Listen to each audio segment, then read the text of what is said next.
Hey everybody, it is October 14th, 2012, weekly wrap-up. I'm in my vocal booth because it's kind of loud outside in my studio right now. Some stuff is going on in the workshop room.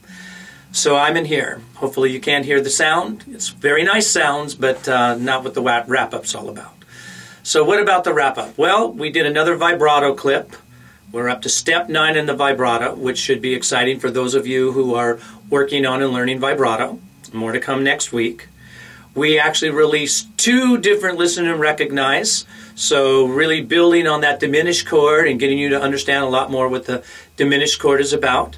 And moving on into the advanced voice course, working with the major 7th chord, developing it a little bit more, and many more great scales to follow, and many more concepts and ideas that you don't know about yet in the advanced course coming. So all of that is great. Okay, and since I'm stuck in the vocal booth and I like to now start to give you a little vocal tip every week, I want to talk a little bit about the lip roll.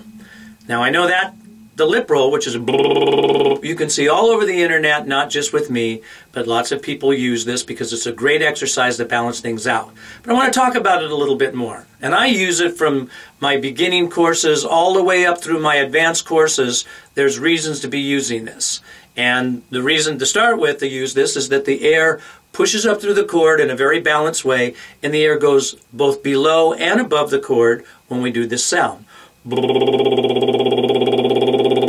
Now, when we make this sound, it's helping stabilize the larynx as well as balancing out the air pressure that's pushing through. When you put a siren to this, or a slide, we go.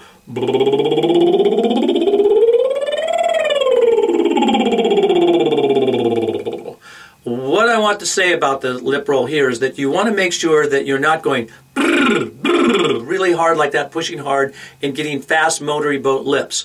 Instead, you want very slow floppy lips, because that helps, that sound helps drop the larynx a little bit, or counterbalance the larynx as you're ascending up into the high notes.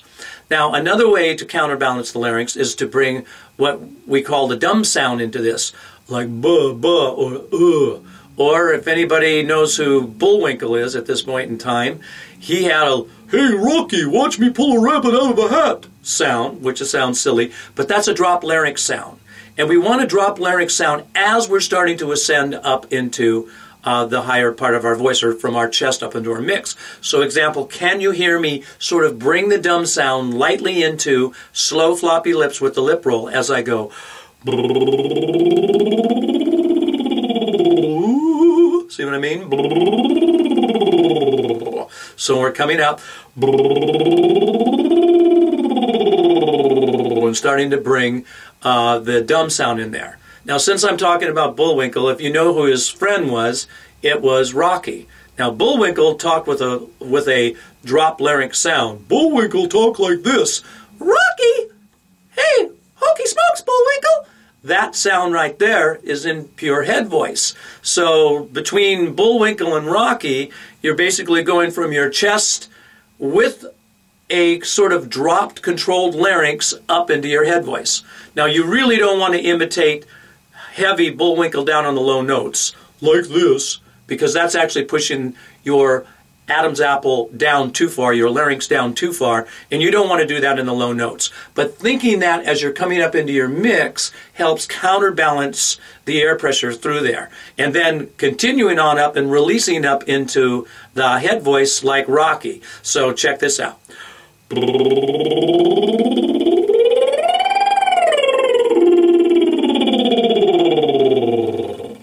Now when you get down to the lowest of notes, instead of trying to go there, make it normal and just get down into that down into vocal fry. So